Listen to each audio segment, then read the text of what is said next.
ठरलं तर मग मालिकेच्या आजच्या भागामध्ये आपण पाहणार आहोत की अर्जुन आणि सायली या दोघांनी एकमेकांचे गेटअप केलेले असतात. म्हणजेच अर्जुन जो आहे तो सायली झालेला असतो, तर सायली ही अर्जुन झालेली असते. आणि त्यामुळे आता त्यांचं कन्व्हर्सेशन सुरू असतं. अर्जुन म्हणत असतो की अजून काय हवं आहे बायको, बोल फक्त, आवाज कर, सगळं काही तुझ्या समोर आणून ठेवतो बघ. असं बोलून आता तो तिला कॉफी आणि सगळं काही करत असतो. घरातल्या सगळ्यांनाच आश्चर्य वाटतं की हे सगळं चाललंय तरी काय. अरे बाप रे, पण या सगळ्या गोष्टी कुठेतरी भलत्याच घडत आहेत हे सुद्धा आता घरातल्यांना कळलेलं असतं. त्यामुळे आता जेव्हा रविराज खाली येतात तेव्हा रविराज विचारतात सुद्धा की काय चाललंय नेमकं, मला ते तरी सांगा, म्हणजे तेही कळेल मला. म्हणजे सायली, तू अशी का वागतेस, तू असे कपडे का घातले आहेस, सांग ना. म्हणजे या कपड्यामध्ये तू दिसतेस सुंदर, छान दिसतेस, पण हे सगळं कशासाठी, का. मग आता सायली आणि अर्जुन एकमेकांचं रहस्य उघड करतात आणि ते आता सांगू लागतात की आम्ही ह्या दोघांनी असं ठरवलं आहे की काही दिवस आहे ना असं एकमेकांच्या जागी राहून पाहायचं. म्हणजे कसं, हे मी झाले आहे आणि ती मी झालो आहे, असं या सगळ्या गोष्टी आम्ही अरेंज केल्यात. कारण ह्यांना असं वाटतं की घरात आहे ना मला काही कामं नसतात, बायकांना काहीच कामं नसतात, सगळी कामं इझी असतात आणि उगाच बायका टाईमपास करतात, असं काहीचं ह्यांचं म्हणणं असतं.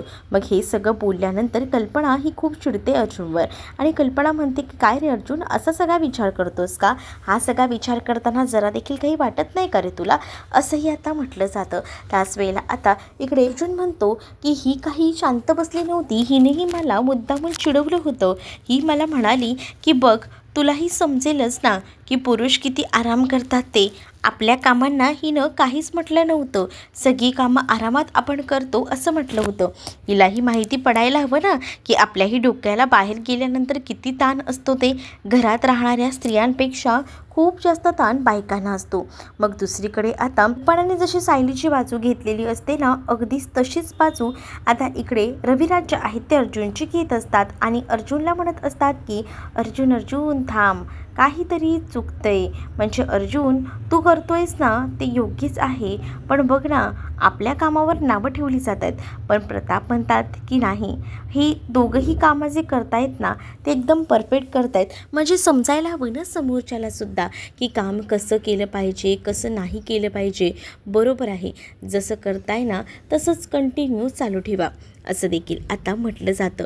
मग दुसरीकडे आता या सगळ्या गोष्टी जेव्हा सांगितल्या जातात ना, तेव्हा सगळ्या गोष्टींमध्ये दोघांचंही परफेक्ट असतं, समान कामं असतात, कोणालाही कमी नसतात आणि कोणालाही जास्त नसतात, सगळी कामं एकदम परफेक्ट असतात, असं देखील आता म्हटलं जातं. जेव्हा या सगळ्या कामांबद्दल बोललं जातं ना, तेव्हा मात्र आता अर्जुन हा म्हणत असतो की हो मलाही कळतं आहे, पण बघूया ना या स्पर्धेमध्ये कोण जिंकतं ते. असं जेव्हा आता बोललं जातं तेव्हा रविराजांनाही पटत असतं. अर्जुनला ते म्हणतात की अर्जुन, तू दाखवच करून, आपणही कोणापेक्षा कमी नाही आहोत, हे दाखवूनच दे आज. असं बोलून आता कामाची जबाबदारी दिली जाते.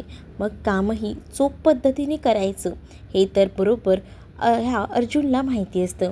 सायलीही म्हणते की मलाही बघायचं आहे की किती तुम्ही सगळ्या गोष्टी हँडल करता येते, कारण मला माहिती आहे की तुमच्याने काही होणार नाही आहे. म्हणूनच मी विचार करत होते की कशा सगळ्या काही गोष्टी हँडल करायच्या त्या. तर दुसरीकडे मात्र आता पाहायला मिळत असतं की अर्जुन म्हणत असतो की चला आता मी माझ्या बायकोला टिफिनही देतो, कारण मला माझ्या बायकोला ना टिफिन करून द्यायचा आहे, उशीर झाला आहे. मग हे काय, मी तर तुम्ही खाली यायच्या आधी टिफिन रेडीही ठेवते आणि अजून तुम्ही टिफिन माझा रेडीही केला नाही आहे. हो हो विसरलोच. आणि त्याच्या लक्षात येतं की त्यानं गॅसवर इडली ठेवलेल्या असतात आणि इडली बघायला तो धावत पळत जातो. पण त्याआधी ना त्याने एक गुलाब आणलेलं असतं रोज डे निमित्त आणि ते गुलाबच ना तो आता देऊ लागतो आणि तो म्हणतो की बायको, हॅपी रोज डे आणि तुला पुढील कामासाठी शुभेच्छा, असं बोलून तो ते गुलाबाचं फूल सायलीच्या हातामध्ये देतो. मग सायलीही आता त्याच्या मागे मागे जाते आणि सायलीही त्याला आता ते गुलाबाचं फूल देते, जे डायनिंग टेबलवर त्याने सजावटीसाठी वापरलेलं असतं. तेच फूल आता सायलीने उचलून त्याच्या हातात दिलेलं असतं. सायली म्हणत असते की मग आता नाश्त्याचं काय, या सगळ्या नादात ना घरातल्या सगळ्यांना उपाशी ठेवू नका. प्रत्येकाला प्रत्येकाचं जे हवं ते मिळायला हवं. कारण मी जेव्हा घरात असते ना तेव्हा सगळ्या काही गोष्टी व्यवस्थित करत असते आणि त्यामुळेच मला असं वाटतं की तुम्हीसुद्धा या सगळ्या काही गोष्टी नीट कराल म्हणून सांगते तुम्हाला. मग अर्जुन आता पटकन कामाला लागलेला असतो कारण त्याला खूप जास्त घाई झालेली असते.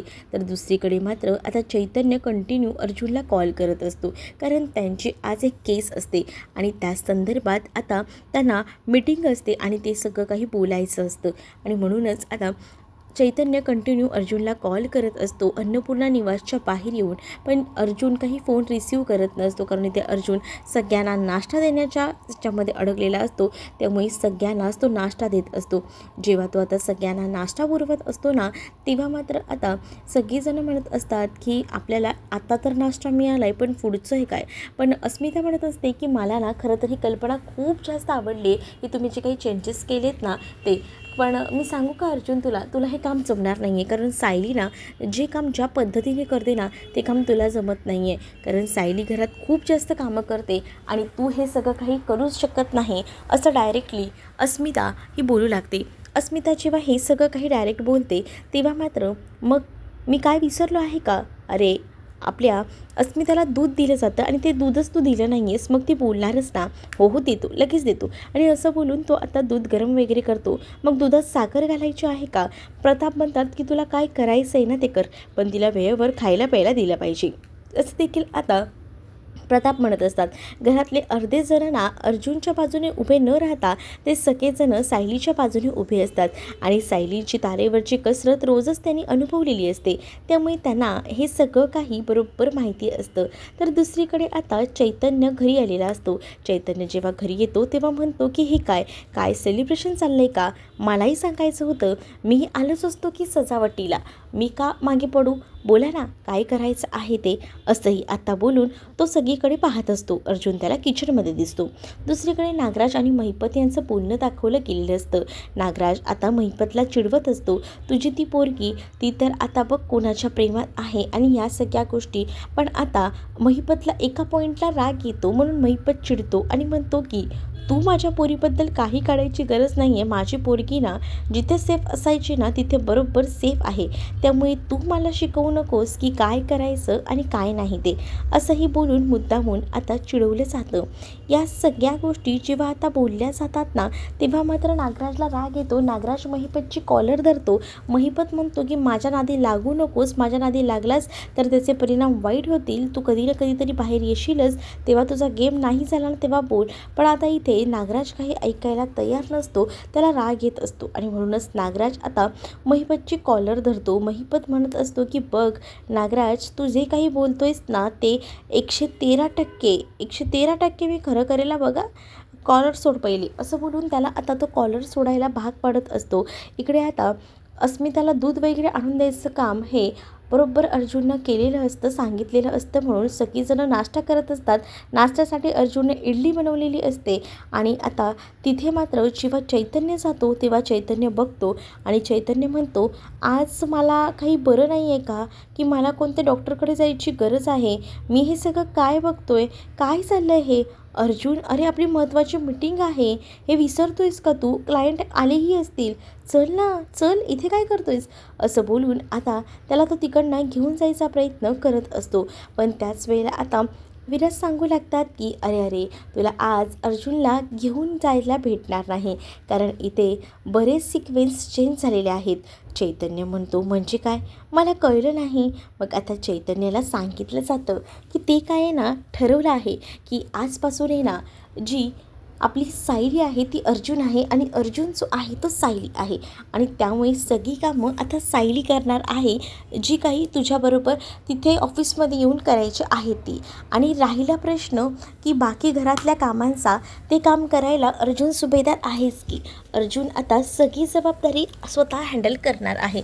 त्यामुळे घाबरायचं टेन्शन नाही, काळजी करण्याचं कारण नाही. मग आता अर्जुनला या अवतारात बघून खूप जास्त आनंद चैतन्याला सुद्धा होतो. चैतन्य विचार करतो की काय हाल करून घेतले त्याने, भयंकर असे. सगळीजणं आता अर्जुनकडे पाहून हसत असतात, अर्जुनचा आनंद घेत असतात. कारण अर्जुन आता एकदमच तारेवरची कसरत करत घरातली कामं करत असतो. कारण गॅसवर काही ठेवलं आहे हेही त्याला कधी कधी एका पॉईंटला तो विसरून जातो आणि म्हणूनच त्याची धांदल उडालेली असते. आणि त्याची धांदल उडालेली बघून सगळ्यांनाच हसू येतं. आता त्याने सगळ्यांना नाश्ता दिलेला असतो, पण आता सायलीला डबा द्यायची वेळ येते. सायलीला डबा तो आता अर्धवटच देतो, कारण पूर्ण डबा झालेलाच नसतो ना, म्हणून थोडंसंच तो देतो आणि म्हणतो की हे घे, हा डबा घे बायको. मग आता सायली म्हणत असते की तुम्ही याच्यामध्ये फेल झाला, आता 100पैकी फक्त 20च मार्क मी तुम्हाला देते, कारण तुम्ही हा डब्बासुद्धा मला पूर्ण दिलेला नाही आहे. तुम्हाला तर मी चांगलं सगळं बनवून देत असते आणि तुम्ही या परीक्षेत हरत चाललेला आहात, हेही गोष्ट लक्षात ठेवा, असंही आता म्हटलं जातं. आणि त्यामुळेच ना सायली अर्जुनला 20 गुणच देते आणि ती म्हणते की चला आपल्याला निघायला हवं चैतन्य भाऊजी. तर इकडे आता अर्जुनची मजा अस्मिता घेत असते आणि म्हणत असते की तू काही या परीक्षेत पास होत नसतो. बघ ना, सायलीने आता तुला 100पैकी फक्त 20 मार्क दिलेत, यावरूनच समजतंय का तू काही पास वगैरे होणार नाही आहेस. मग आता हे सगळं बघून चैतन्यालाही हसू येत असतं आणि सायलीही या सगळ्याचा आनंद घेत असते. कारण अर्जुनची पूर्णतः वाट लागलेली असते. त्यानं कधी झोपेतही विचार केला नव्हता, आज अशी वेळ त्याच्यावर आली पूर्ण घर सांभाळायची. आणि त्या सगळ्या सांभाळण्याच्या गोष्टींमध्येच आता इथे प्रिया येते आणि प्रिया राडा करायला सुरुवात करते.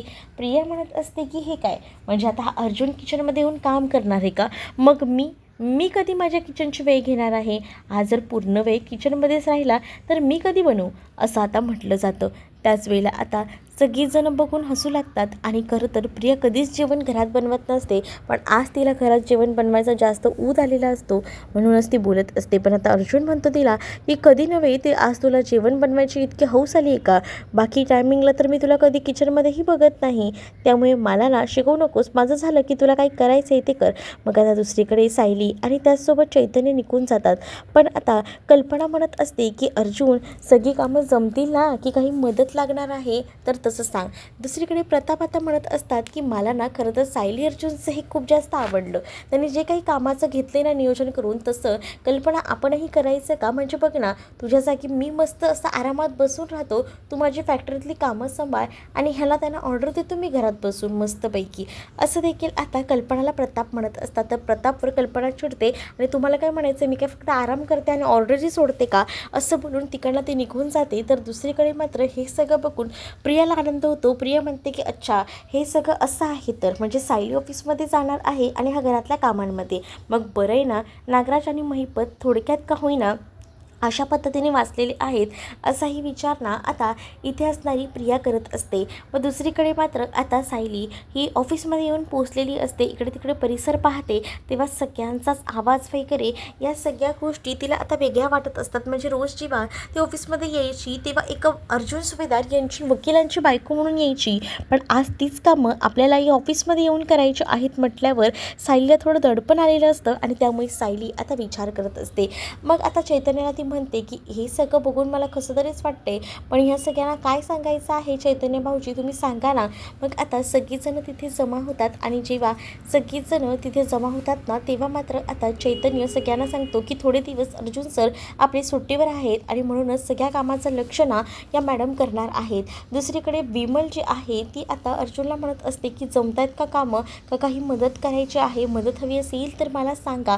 पण अर्जुन म्हणतो की नाही विमल, मी करू शकतो माझं सगळं काही.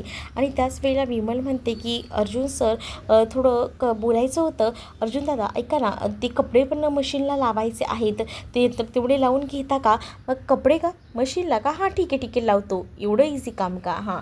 मग असा विचार तो करू लागतो. मग विमल म्हणते जमेल ना हे करायला? तर अर्जुन म्हणतो की का नाही जमणार आहे मला सगळं करायला, सायली करते तर मला का नाही जमणार आहे, मी करूच शकतो. आणि असं बोलून तो आता सगळे कपडे वगैरे घेऊन लगेचच जायला निघत असतो. कारण विमल आता त्याला म्हणते की ते सगळं ठीक आहे, पण मला सांगा अर्जुन सर, तुम्हाला माहिती आहे ना वॉशिंग मशीन कुठे ठेवली आहे ते, असं बोलूनच ती मुद्दामून त्याची मजा घेत असते. अर्जुन आता विचार करतो की एकदा बायकोला फोन लावूया का, काय करूया, असा विचार डोक्यामध्ये येत असतो. पण आता तो म्हणतो की घरात कामंही पडलीत, थांबा आधी मशीन लावायची प्रोसेस बघतो कशी करायची ते, असं बोलून तो आता बाथरूममध्ये जायला निघतो. दुसरीकडे मात्र आता महिपत आणि नागराज हे दोघंही जण एकमेकांच्या जीवावर उठलेले असतात. एकमेकांचा गळासुद्धा या जेलमध्ये दाबायला ते कमी करत नाही. तेवढ्यातच तिथे हवालदार येतात आणि त्या दोघांनाही लांब करतात. नागराजला जो हवालदार लांब करायला आलेला असतो त्याला प्रियाने काही पैसे दिलेले असतात आणि त्याचसोबत एक मोबाईलही, साधा मोबाईल जो असतो तोही दिलेला असतो. आणि मग नागराजला तो मोबाईल आणि ती चिठ्ठी या सगळ्या गोष्टी पोचवायच्या असतात आणि यासाठी ह्या हवालदारला काही पैसेही दिले जातात. हे सगळं काही आता त्या हवालदाराला भेटतं. त्यामुळे तो खूप जास्त खुश होतो आणि जेव्हा महिपतचं आणि नागराजचं भांडण झालेलं असतं तेव्हा तो आतमध्ये त्याला सोडवायला गेलेला असताना ती चिठ्ठी देतो आणि त्याचसोबत नागराजच्या हातामध्ये तो मोबाईलही देतो. आणि जेव्हा हे सगळं काही तो करतो ना तेव्हा नागराज मात्र खुश होतो. नागराज विचार करतो की हे काय, मला कोणाची चिठ्ठी आली असेल. महिपत आता त्याच्याकडे गुरगुरून बघत असतो कारण महिपतला आता नागराजचा खूपच राग येत असतो. तर दुसरीकडे मात्र आता नागराज विचार करतो की माझ्यासाठी हे काय आहे, ऐशपत माझ्यासाठी मोबाईलही आलाय बोलायला. मग आता तोही जरा खुश होतो आणि हळूच तो मोबाईल केशामध्ये टाकतो. हातात असलेली चिठ्ठी वाचतो जी की प्रियाने दिलेली आहे की मी तुझी कधीही साथ सोडणार नाही, पण आपण एकत्र राहायला हवं, मी तुझी साथ कायमच ठेवेन, असंही त्या चिठ्ठीमध्ये लिहिलेलं असतं आणि बरेचसे पॉईंटही असतात. मग आता ती चिठ्ठी वाचून झाल्यानंतर इकडे तिकडे तर तो टाकू शकत नाही, म्हणूनच तो चिठ्ठी ती आता पाण्याबरोबर घेऊन टाकतो, म्हणजे ती पोटात जाईल तो कागद, असा विचार या जेलमध्ये असलेल्या नागोबाचा असतो. तर दुसरीकडे मात्र आता पाहायला मिळतं जेव्हा आता वेगळ्या पद्धतीने ही मीटिंग अटेंड करायची असते त्याच वेळेला समोर क्लायंट बसलेलं असतं आणि क्लायंट एक एक प्रश्न सायलीला करत असतं. सायली आता कन्फ्यूज झालेली असते कारण त्यांच्याकडे त्यांचे जे प्रश्न असतात त्या प्रश्नांवर सायलीकडे जराही उत्तरं नसतात. त्यामुळे सायली थोडी बाचकळत असते आणि सायली जेव्हा बाचकळते तेव्हा मात्र चैतन्यला ती म्हणते की चैतन्य भाऊजी तुम्ही याबद्दल सांगा जरा, बोला. आणि तेव्हाच ऑफिसमधल्या स्टाफमधला मुलगा बाहेर आलेला असतो आणि तो आता बोलत असतो की प्लीज तुम्ही तरी सांगा ना, म्हणजे काय करायचं आहे. कलम 447 बोलले होते सर, मग तो कलम टाकायचा आहे का, कधीपर्यंत माझी या सगळ्यातून सुटका होईल, असं देखील आता तो म्हणत असतो. त्यावर आता सायलीकडे कोणतीच उत्तरं नसतात. सायलीला कळत नसतं की काय बोलावं, कसं बोलावं ते. त्यामुळे सायली आता शांत असते. पण दुसरीकडे मात्र आता जो चैतन्य असतो तो म्हणत असतो की हे बघ फोन आला आहे त्याचा. मग आता अर्जुनचा फोनच आलेला असतो. मग अर्जुनशी फोनवर बोलायला ती 1 मिनटं थांबा असं बोलून बाजूला जाते. अर्जुन खरं तर मशीन लावण्यासाठी आता तिथपर्यंत पोचलेला असतो. तर सर्फ न घेता आधी कम्फर्ट घेत असतो तो आणि ते कम्फर्ट एका बाऊलमध्येच, म्हणजे जो कम्फर्टचा छोटा बाऊल असतो त्याच्यामध्येच तो काढत असतो आणि तेव्हाच तो मुद्दामून त्या सायलीची मजा घ्यायची सुद्धा ठरवतो आणि म्हणत असतो की मीटिंग आहे ना, मीटिंग करतेस ना व्यवस्थित, हो हो चालू आहे मीटिंग, काळजी करू नकोस. आणि त्याच वेळेला आता इकडे सायली म्हणत असते की तुमचं माझ्याकडे काय काम आहे.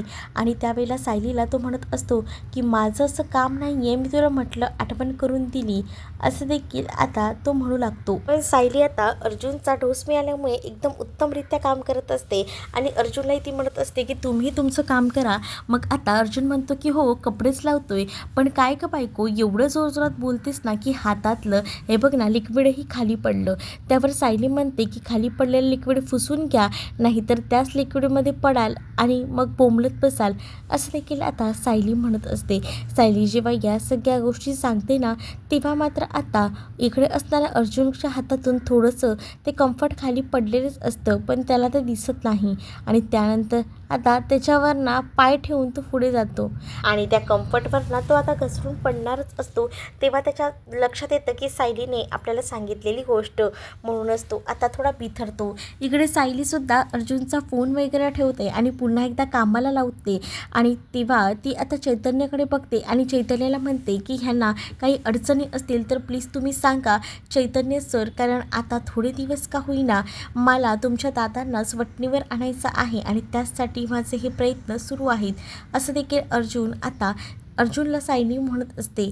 आणि सायलीच्या परीने योग्य कामं करत असते, पण अर्जुनला ती कामं जमत नसतात. म्हणून अर्जुन सायलीला फोन करून बोलतो की बघ ना, हार मानून घे ना. मग सायली म्हणते मी का हार मानू, मी नाही हार मानणार आहे, तुम्ही हरलायत का तर तसं सांगा. आता सायलीची जी काही कामं असतात ती सगळी अर्जुन करत असतो, कपडे सुकत घालायची वगैरे वगैरे. आणि त्यात दूधवाला आलेला असतो, दूधमध्ये आल्यानंतर दूधवाला पातेलं मागतो, अर्जुन पातेलं त्याला देतो, त्यात दूध देतो तो आणि त्यानंतर तो निघून जातो. दुसरीकडे बिलवाला आलेला असतो. आता अर्जुनला कळत नसतं की सगळं कसं हँडल करायचं. त्यातच ऑफिसमध्ये आता स्केच आर्टिस्ट बोलवलेला असतो आणि रमेशचं चित्र काढलं जातं. रमेशचं जेव्हा चित्र काढलं जातं, बाबू जो आहे तो त्याचं वर्णन करून सांगत असतो सायली आणि चैतन्यला, आणि चित्रकार ते चित्र काढत असतो आणि त्याच्यामुळे बाबूचा खरा चेहरा जो आहे तो समोर आलेला असतो आणि रमेशचं नावही समोर आलेलं असतं. रमेशचं चित्र काढलं जातं. आता मालिकेत पुढे काय करणार हे पाहणं इंटरेस्टिंग असणार आहे.